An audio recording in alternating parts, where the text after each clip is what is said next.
Hello, আসসালামু আলাইকুম। ওয়ালাইকুম আসসালাম। কে? আমি মাদ্রাসা আড্ডা।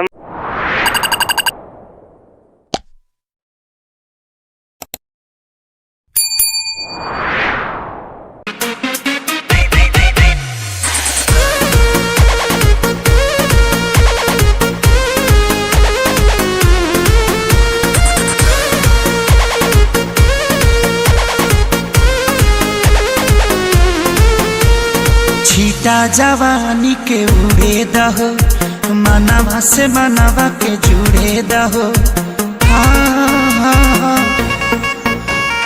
छीटा जवानी के उड़े दहो, मनवा से मनवा के जुड़े दहो।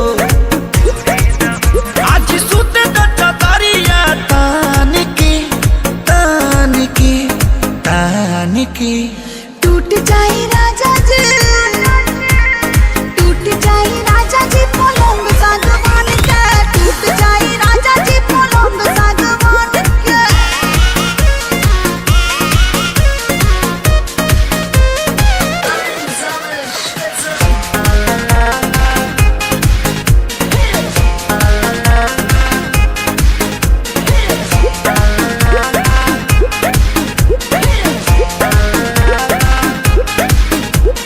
छुए त बदन की देखो न कटन की चदर बिछा देहनी। पलंग जी मन पिघलाती हनी, पलंग पर झुलुआ झुलाती हनी। छुए त बदन की देखो न कटन की चदर बिछा देहनी। पलंग जी मन पिघलाती हनी, पलंग पर झुलुआ झुलाती हनी।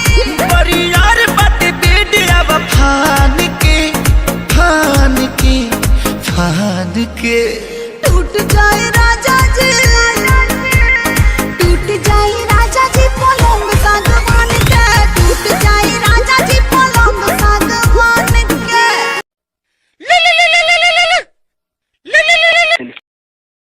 হ্যালো, আসসালামু আলাইকুম।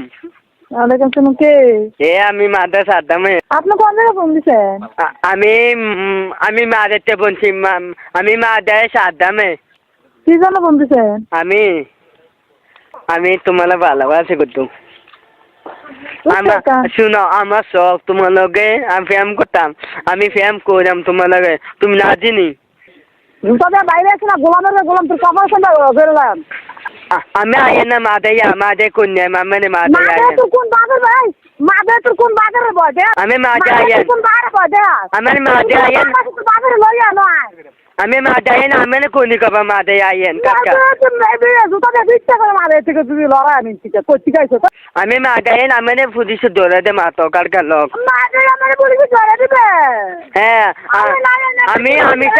আমি মাদ্রাসা আড্ডা বুঝছেন। মাদে সাদা না